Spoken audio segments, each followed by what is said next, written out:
가을 낙엽 떨어지는 이 가을에 여러분들에게 시 한 편 읽어드리고 설교 시작하려고요. 이혜인 수녀의 가을 편지. 그 푸른 하늘에 당신을 향해 쓰고 싶은 말들이 오늘은 단풍잎으로 타버립니다. 밤새 산을 넘은 바람이 손짓을 하며 나도 잘 익은 과일로 떨어지고 싶습니다. 당신 손 안에. 누구나 한 번은 수일을 준비하는 가을입니다. 살아온 나를 고마워하며 떠날 채비에 눈을 씻는 계절. 모두에게 용서를 빌고 약속의 땅으로 뛰어가고 싶습니다. 한번 들었다고 바로 기억나지는 않겠죠. 그러나 막바지 가을에 있는 이 계절에 우리가 한번 다시 옷깃을 여밀게 하는 그러한 시이기에 여러분들에게 잠깐 소개를 했습니다. 계절을 보게 되면 봄은 화사한 계절이다. 이렇게 우리가 이야기를 합니다. 싹이 트고 또 봄에 파릇파릇 올라오는 것들을 보면서 죽었던 이 모든 자연들의 식물들이 되살아나는 그런 화사한 계절. 무엇인가 생명이 솟아나는 계절. 그래서 화사한 계절로 우리가 인식을 하고 있어요. 그럼 여름은 어떤 계절이냐? 정신없이 일하는 계절입니다. 뿌린 씨앗들이 자라나기 위하여서 열심히 가꾸고, 여러분 가정과 직장과 농도의 삶 속에서 열심히 정신없이 일하는 계절이에요. 날씨 덥다고 해서 쉬는 것이 아니라 더워도 열심히 일을 해야 가을에 추수할 수 있기에 열심히 일하는 계절입니다. 그러면 지금 우리가 가을 맞바지를 보내고 있는데 이 가을이라고 하는 계절은 어떤 계절입니까? 알다시피 열매, 결과를 보는 계절입니다. 그런데 열매, 결과를 보면서 끝나는 것이 아니라 열매를 얻기 전에 항상 일어나는 일들이 있더라고요. 그것이 뭐냐면 낙엽이 떨어져요. 잎이 떨어집니다. 그래서 잎이 떨어지고 열매가 열린 것을 보면서 깊이 좀 사색하는 계절이 가을의 계절이다. 이렇게 이야기를 합니다.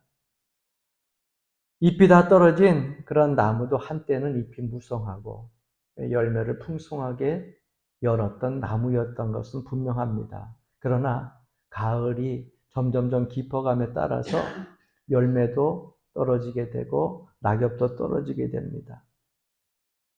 다시 한번 봄을 생각을 해봅시다. 그러면 우리는 봄에 무엇을 기대하고 무엇을 심었습니까? 가을에 잘 모아놨던 곡식을 다 우리가 육의 양식으로 다 해치는 것이 아니라 종자의 씨앗들을 남겨놓죠. 봄에 다시 심기 위하여서. 그래서 가을에 묻어뒀던 것을 다시금 봄에 심습니다. 그 봄에 심을 때에 우리는 지난 가을을 생각하면서 이번 가을엔 어떤 것을 기대하면서 심습니까? 그리고 또 여름에 얼마나 더 많은 것을 수확하기 위해서 땀 흘리면서 애써서 힘써가면서 여러분들이 일하셨습니까? 그런데 이제 가을이 다시 왔어요. 우리는 하나님 앞에 물어야 됩니다. 가을이라고 하는 계절은 신앙적으로 저는 어떻게 보면 심판의 계절이 아닌가 하는 생각을 해보게 됩니다. 내 존재가 봄에서부터 시작해서 여름에 열심히 일하고 이 가을 맞바지에 왔을 때에 하나님 앞에 섰을 때의 나의 존재는 과연 떨어지는 이 낙엽 속에서 얼마만큼 하나님 기대에 부응하는 많은 열매를 맺고 있는가? 그 심판의 계절이라는 생각을 해보게 됩니다. 그래서 오늘 본문의 말씀, 이 욥기를 제가 선택을 했는데 이 욥을 바라보게 되면 저는 봄, 가을, 여름 이 계절 속에서 이 욥을 바라보면서 가을 인생의 모델이 아닌가 하는 생각을 해보게 됩니다. 여러분, 욥이라고 하는 사람은 성경을 이렇게 1장부터 42장까지 읽어보다 보면 그 동방의 제일 가는 부자였어요. 부족함이 없는 사람이었습니다. 뿐만 아니라 그 밑에 스라의 자녀들이 몇 명 있었는 줄 아세요? 10명이나 있었어요.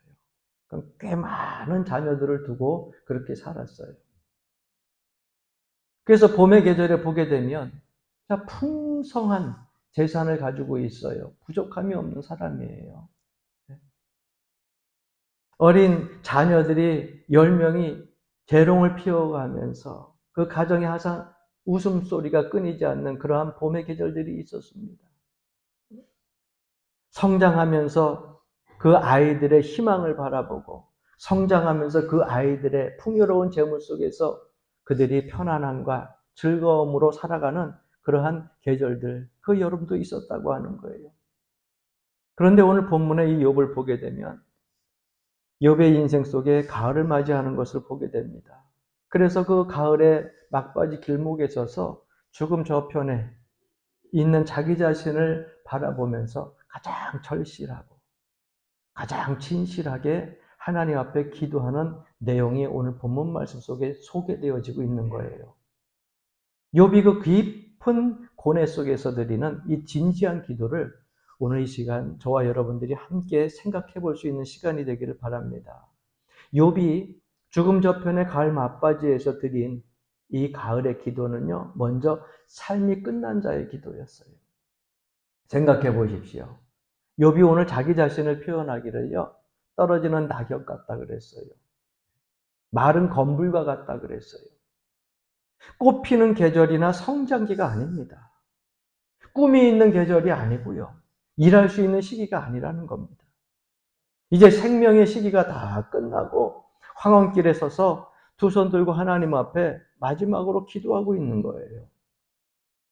햇빛에 내가 가지고 있었던 진액도 다 말라버리고 증발해버리고 시들고 효력도 능력도 없이 이제 지혜도 떠오르지 아니하고 용기도 생기지 아니하고 그래서 힘없이 떨어지는 그런 낙엽과 같은 그런 자기 자신을 바라보면서 곧 불태워버릴 낙엽의 존재인 자기를 바라보면서 기도하고 있는 겁니다. 한 서적을 보다 보니까 어느 재벌된 사람이 임종을 맞이하게 됐는데 이 사람이 꽤 부자예요. 권세도 그리고 사회적인 위치도 꽤 있는 사람입니다. 그런데 이제 임종을 맞아가지고 아들, 딸들이 모여가지고서 그곳에 있는데 누워가지고 큰 장자의 손을 잡고서 이 아버지가 이렇게 얘기합니다. 얘들아, 너희들은 지금 이 세상에서 가장 비참하고 실패한 자의 손을 붙잡고 보고 있느니라. 주변에 아이들과 그리고 그 자녀들이 이야기합니다. 아버지, 그게 무슨 말이세요? 아버지는 사업에도 성공했고요. 인생에도 성공해졌습니다. 많은 사람들이 아버지를 존경하고 부러워하고 있지 않아요. 그런데 아버지는 그 말을 하는 자녀들의 말을 막으면서 또다시 이야기합니다. 아니다. 내가 이런 풍성한 재산을 모으기 위해서 나는 친구를 잃어버렸다. 이 많은 부를 얻기 위하여서 가정에 충실하지 못하여 갔고 또 많은 재산을 모으기 위해서 진실하게 살지 못했다. 더 나아가서 가지고 있었던 나의 신앙마저 버리고 하나님을 외면하고 예수님 그리스도를 떠났단다. 그저 나에게 있는 재산만 붙잡고 한평생 살았는데 그것마저 이제는 놓아야 될 시간이 왔는가 보구나. 철저하게 실패한 이 아버지를 부디 불쌍히 여겨다오. 이러한 고백을 하게 됩니다. 여러분들은 무엇을 얻고 있습니까? 아니면 무엇을 기대하고 무엇을 위해 살아왔고 무엇을 또 잃었습니까? 우리는 이 가을 맞바지에 우리 인생에 있어서 내가 무엇을 얻으려고 애를 썼는가? 그 얻으려고 애를 썼는데 무엇을 얻고 무엇을 잃어버렸는가?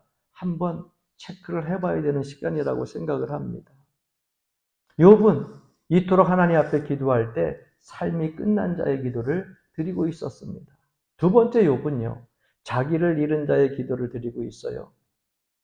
사면을 둘러봐도 출구가 없어요. 어디가 좀 희망의 구멍이 있어야 되는데 그 출구가 보이질 않아요. 전쟁으로 인하여 가지고 자기가 풍성하게 모았던 모든 재산들을 다 잃어버렸죠. 재난으로 인하여 가지고 자기 재산이 홀라당 다 사라져 버렸죠. 그나마 자기 슬하에 있었던 자녀들 건강하게 자란 것이 감사했는데 그 자녀들이요 잔치를 벌이고 있다가 그 집이 무너지는 바람에 10명의 자녀들도 다 잃게 됩니다. 여러분이 욥이 누구를 원망해야 됩니까? 전쟁을 일으킨 사람이 누군지를 알지도 못하는데 전쟁을 원망해야 됩니까? 불이 나가지고 다 타버린 거 불을 원망해야 됩니까?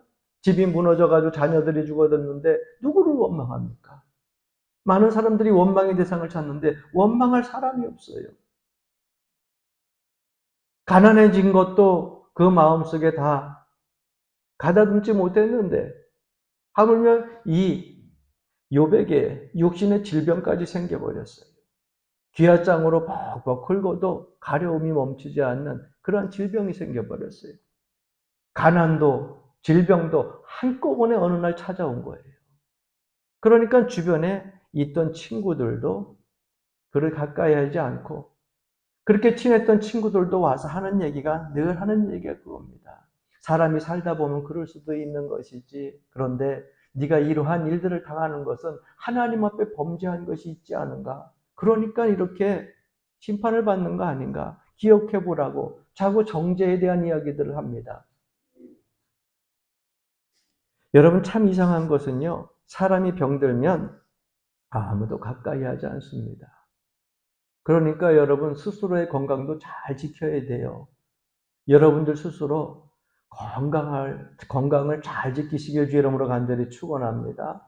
예. 여러분들이 주어진 건강 은혜로 잘 지켜야 돼요. 내 건강 무너지게 되면 있던 사람들도 하나둘 떠나가게 되는 거예요. 그리고 주변에 와서 아무리 힘내라고 얘기해봐야 그게 여러분 얼마만큼의 위로가 돼요. 큰 위로 되지 못합니다. 더 심각한 것은 욥에게 있어서 자기가 가지고 있었던 삶의 의적인 요소들을 잃어버렸다는 거예요. 엄청난 고통 때문에 나는 그래도 하나님을 믿고 의지하며 자녀들을 위하여서 매일 그 욥기서를 보면은요. 자녀들 한 사람 한 사람을 위해서 하나님 앞에 번제하고 예배드린 욥의 모습이 나오잖아요. 그렇게 신앙적으로 살았는데 세상 사람들이 바라볼 때, 주변 이웃 성도들이 바라볼 때 너무나 큰 고통을 당하고 어려움을 당하는 모든 걸 다 잃어버렸으니까는요. 그러니까 주변에서 이야기를 합니다. 너 무슨 죄 지은 거 아니냐? 너 하나님 앞에 심판받을 일이 있는 거 아니냐? 그러다 보니까 이 너무 큰 고통 때문에 자기가 가지고 있었던 신앙의 의만저 잃어버리는 거예요. 이게 가장 심각한 겁니다. 가만히 생각해보라. 내가 왜 이런 죄를, 내가 왜 이런 억울한 일을 계속해서 생각을 해봐도 떠오르지 않아요. 그런데 내 마음속에 있었던 신앙적인 의가 서서히 무너지기 시작을 합니다. 여러분 신앙생활 하다 보면 우린 때때로 잃을 것들을 잃을 때가 많이 있어요. 아니 또 잃지 않을 것도 잃을 때가 있습니다. 그러나 그때 무너지지 말아야 될 것은 하나님께 대한 신앙적인 의입니다. 그 신앙과 믿음만은 무너져서는 안 되는데 욥은 지금 이것도 무너지고 있는 상태였어요. 건강의 자유를 상실했고 의를 잃어버린 절대적인 이 고독 속에 그가 할 수 있는 것은 하나님 앞에 기도할 수밖에 없었다는 거예요. 그래서 하나님 앞에 자기를 잃은 기도를 드리고 있어요. 세 번째 그는 패기단 자의 기도를 드리고 있습니다. 이제 욥은 사용할 가치가 없어요. 스스로가 그렇게 생각을 하는 겁니다. 왜? 재산도 없죠. 힘도 없죠. 용기도 없죠. 희망도 없죠. 자녀도 잃었죠. 내 마음속에 가지고 있었던 의도 잃어버렸어요. 건강이 있습니까? 지혜가 있습니까? 이제 아주 쓸모없는 존재가 되었다 생각을 하고 있는 겁니다. 그래서 욥이 이불을 열어서 이야기를 하는데 자기 생을 저주하기 시작합니다. 왜 어머니가 나를 낳아가지고 젖먹이고 돌보았는가? 이게 사실 얼마나 큰 은혜예요. 이 세상에 태어난 것이 은혜고 어머니가 돌본 것이 은혜인데 자기의 생 속에서 지금 이 고통이 너무 크니까 입으로 얘기하는 거예요. 왜 나를 낳아가지고 이 땅에서 이런 고생을 하게 만들고 나를 키웠는가? 자기 생애를 철저하게 부정하고 부인하는 그런 모습을 보게 됩니다. 이러한 패기단 자의 기도 속에서 욥은 멈추지 아니하고 그래도 성경에 기록된 것을 보면 욥은 다시금 생명을 갈망하면서 절망적인 기도로 끝나지 않고 진실한 기도를 하나님 앞에 드립니다. 그 세 가지를 여러분들이 기억할 수 있기를 바랍니다.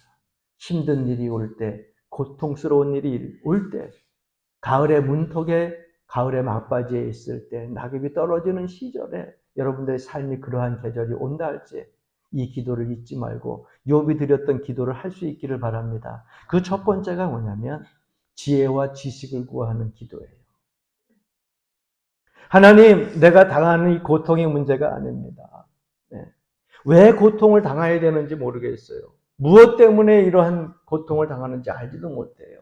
그런데 죄 때문이라고 하면 무슨 죄 때문인지 가르쳐 주세요. 가르쳐 주세요. 네. 죄라고 친다면은 제가 자라오면서부터 얼마나 수많은 죄를 졌습니까?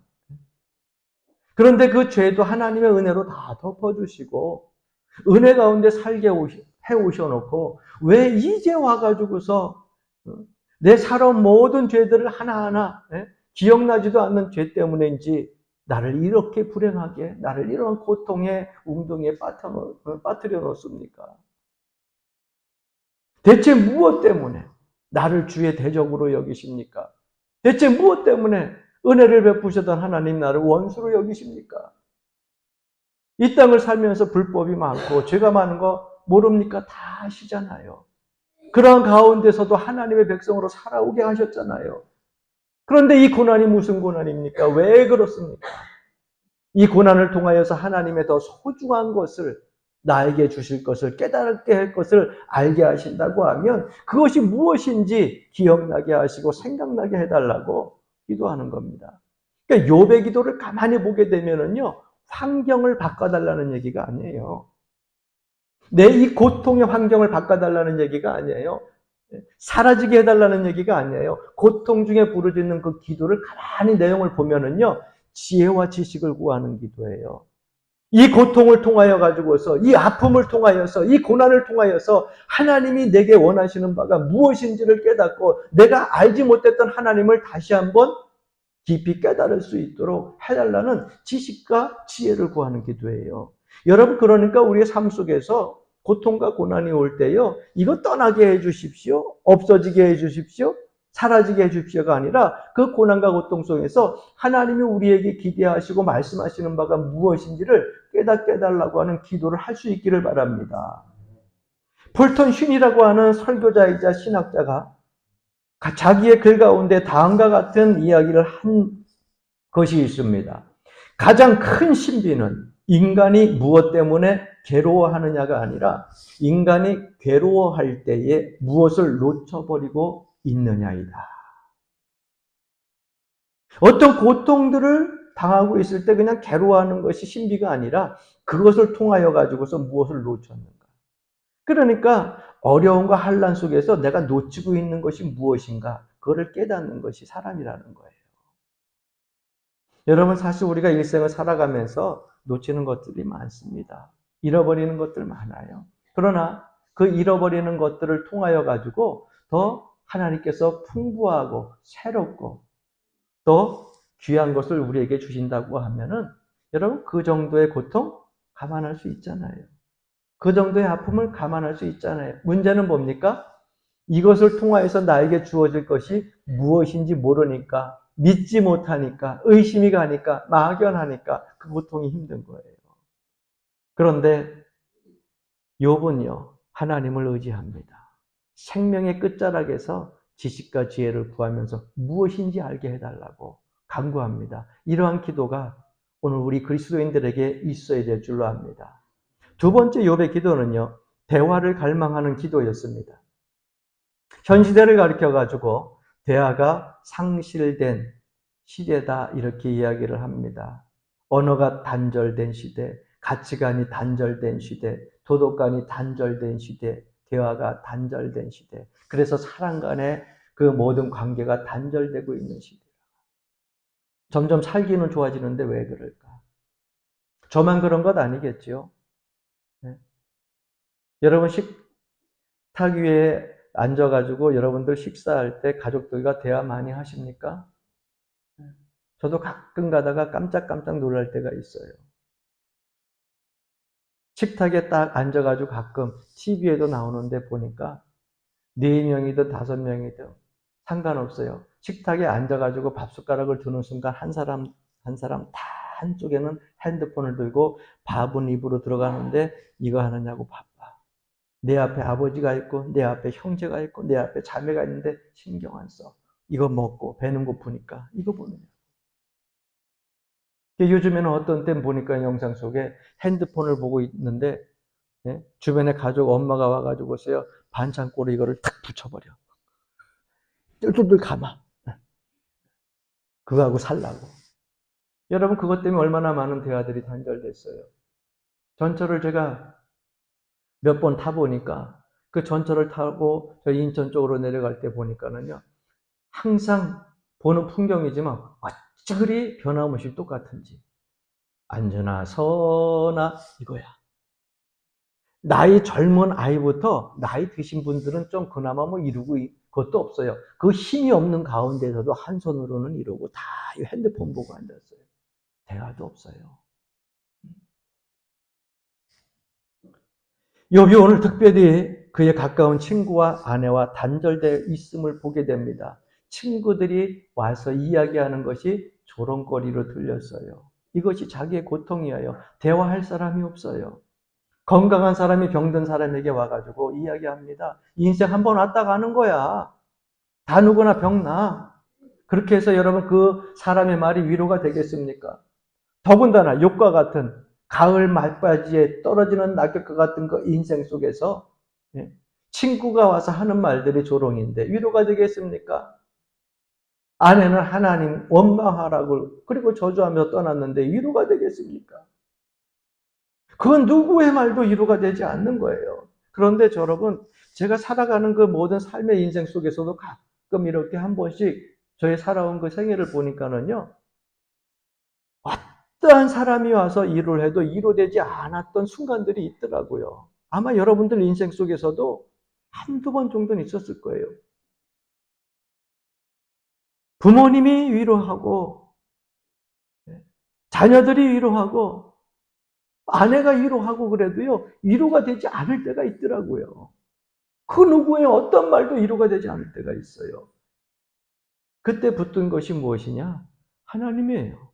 늘 하나님 붙들고 있지만요. 어떤 사람의 위로도 위로가 되지 않을 때 내가 마지막 소망 가운데 대화하고 아뢰고 간구하고 다시 그 말씀을 들을 대상 하나님밖에 없더라고요. 그래서 욥도 그와 같은 심정으로 하나님 앞에 오늘 22절 보게 되면 그렇게 고백합니다. 주는 나를 부르소서 내가 대답하리이다. 주님 제발 나 좀 불러주십시오. 혹 나로 말씀하게 하옵시고 주는 내게 대답하옵소서. 주님 이제는 고통 중에 내가 누구에게 얘기하려고 하는데 얘기할 대상이 없습니다. 그러니까 주님 앞에 내가 얘기할 수 있도록 기도할 수 있도록 입도 열어주시고요. 내가 입을 열어주실 때 주님 제발 대답 좀 해달라고. 주님과의 대화를 하나님과의 대화를 갈망하고 있는 거예요. 저는 이 욥의 심정을 너무 가슴 사무치게 공감합니다. 왜? 목회자로서 신앙생활하면서 여러분들도 마찬가지일 거예요. 가장 여러분 답답할 때가 가장 큰 고통이 어느 때입니까? 여러분 기도할 때 아니에요.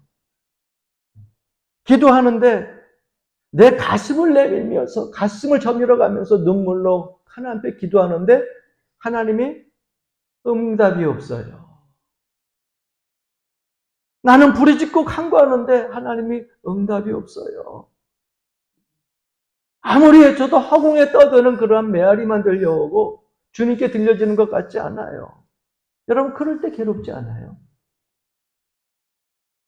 단 한 시간이라도 밤에 자다가 기도하면 꿈에서 나타나서 위로라도 해주시고 아니면 말씀을 피는 가운데 말씀 가운데 그 말씀을 통하여서 내 마음에 감동을 주시고 해답을 주시고 해결을 주시든지 평안을 주시든지 그래야 되는데 밤낮으로 하나님께 그렇게 간구하고 기도하는데 어떤 응답이 아무것도 없어요. 침묵 가운데 있어요. 그때가 가장 괴롭고 힘든 거예요.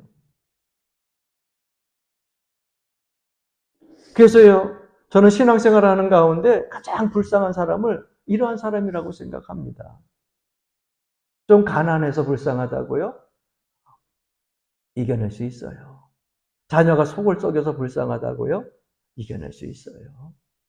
좀 아파서 불쌍하다고요? 누구나 다 아프지만 여러분 그것도 이겨낼 수 있어요. 문제는 뭐냐? 신앙생활하면서 하나님 앞에 밤낮으로 부르짖는데 응답 한 번 못 받고 사는 사람이 제일 불쌍한 사람이에요. 사랑하는 성도 여러분, 하나님 앞에 기도할 때에 대화의 문이 열려서 기도하는 것이 하나님께 상달되고 하나님의 음성이 여러분들에게 들려주실 줄 이름으로 간절히 축원합니다.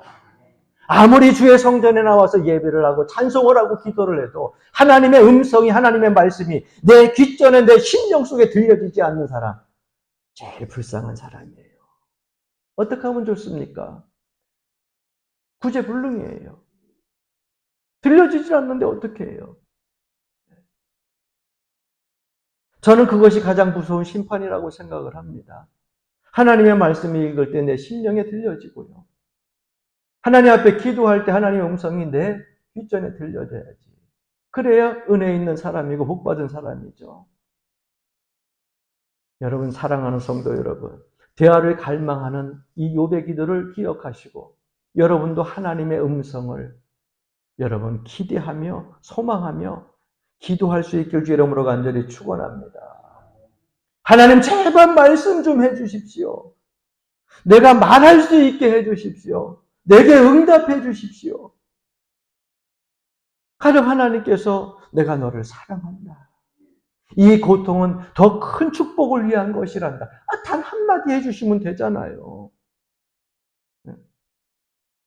아니면 내가 내 죄를 사했다. 내 자리에서 일어나라. 내가 너를 사랑하는 건 너 알지 않느냐. 한마디만 해주신다고 하면 우리가 하나님께 대화를 갈망하는 기도에 뭔 소용이 있겠습니까? 그렇게 은혜 가운데 응답받고 귓전에 들리는 소리를 듣고 사는데 그런데 이게 이루어지지 않는 거예요. 하나님과의 교통이, 하나님과의 대화가 이루어지지 않는 이게 문제예요. 하나님과의 대화가 이루어지길 간절히 축원합니다. 그래서 욥은 하나님 앞에 그런 기도를 하고 있는 거예요. 마지막 세 번째로는 하나님과 단절로부터 회복되기를 원하는 기도를 드리고 있습니다. 오늘 24절 보게 되면 주께서 어찌하여 얼굴을 가리시고 나를 주의 원수로 여기시나이까. 여러분 보십시오. 너무 안타깝게 회복을 위하여서 기도하고 있습니다. 지금까지는 내가 하나님의 은혜의 대상이요. 사랑의 대상으로서 사랑을 받고 은혜를 받으면서 살아와서 축복의 길을 걸어왔는데 왜 하나님 이제 와서 나를 원수 취급하십니까? 물질을 잃은 고통, 가정을 잃은 고통, 건강을 잃은 고통, 친구와 아내와 단절되는 고통 등 다 참을 수 있지만 하나님과 단절되는 고통은 내가 참을 수가 없습니다. 하나님 그러니 회복시켜 주옵소서. 여러분 무엇이 중요해요? 다른 사람들과 단절돼도 하나님과는 단절되지 않길 주 이름으로 간절히 축원합니다. 하나님 왜 나를 대적으로 삼으십니까? 간절히 기도하는 거예요. 엉뚱한 곳에 우리의 힘을 쓰며 기도하지 말고 하나님과 단절된 거 회복하는 데에 목숨 걸고 땀 흘려서 눈물 흘리며 기도하세요. 하나님과 회복되면 건강 회복돼요. 할렐루야. 하나님과 회복되면 이웃 간의 관계가 회복돼요. 할렐루야. 하나님과 관계가 회복되면은요, 여러분들의 삶의 풍요가 회복돼요. 무엇이 먼저인지를 모르는 거예요. 여러분 보십시오. 욥의 이 세 가지의 간절한 기도를 통하여서 욥기서를 다 읽어보게 되면은요, 욥은 이 기도를 통하여서 응답을 받게 되는데 42장 5절 말씀에 보게 되면 욥은 이런 고백을 합니다. 한번 따라해 보시겠습니다. 내가 주께 대하여 귀로 듣기만 하였사오나 이제는 눈으로 주를 배웁나이다. 할렐루야. 하나님의 응답이 욥에게 있어서 이런 고백을 만들어냅니다. 내가 죽게 대하여 이전에는 귀로만 들었는데 이제는 눈으로 직접 주를 뵙습니다. 그 고난과 아픔과 역경을 통하여 가지고서 누구를 보게 되었다고요? 하나님을 바라보게 되었다고 하는 겁니다. 하나님은 욥에게 이 하나의 진실을 위하여서 놀라운 역사를 이루어 가셨습니다. 그것이 뭐냐? 고통이었어요. 재산을 잃는 고통이었고, 친구를 잃는 고통이었고, 질병을 통하여서 고통스러운 아픔을 그렇게 당하는 고통. 이걸 통하여 가지고 하나님께서 욥에게 원한 것은 뭐냐? 귀로 들었던 하나님을 의인이었지만 은혜로 산자였지만 이제는 하나님을 보게끔 하셨다고 하는 거예요. 오늘 이 자리에 제가 있기까지, 오늘 이 자리에 여러분들이 있기까지 하나님께서 얼마나 큰 역사를 이루어 주셨는지 모릅니다. 만약에 탕자가 먹을 것이 풍부하고 사업이 성공했다고 하면 절대 탕자는 아버지의 집으로 돌아오지 않았을 겁니다. 다윗이 만약에 쫓겨다니는 아픔과 삶의 고통이 없고 환난이 없었다고 하면 하나님 앞에 침상을 적셔가면서 밤낮으로 동굴에서 기도한 것처럼 기도하지 않았을 거예요. 하나님께서는 오늘 이 시간 저와 여러분들이 직선적인 관계를 맺기를 원하십니다. 그래서 하나님은 우리에게 많은 것들을 버리게 하시는지도 몰라요. 친구를 버리게 하시고, 직장을 버리게 하시고, 재산을, 그리고 자녀들을 버리게 하실지도 몰라요. 왜? 하나님과 직선적인 관계를 맺게 하기 위하여서. 사랑하는 성도 여러분, 귀한 열매를 맺고 사라지는 가을에 떨어지는 이 낙엽에서 우리는 사색하면서 그냥 보낼 것이 아니라 그 자그마한 삶을 속에서도 하나님의 음성을 들을 수 있기를 바랍니다. 전에는 하나님의 음성을 듣더니 오늘은 하나님의 얼굴을 보게 됩니다. 이 아름다운 간증이 저와 여러분들에게도 있기를 간절히 축원합니다.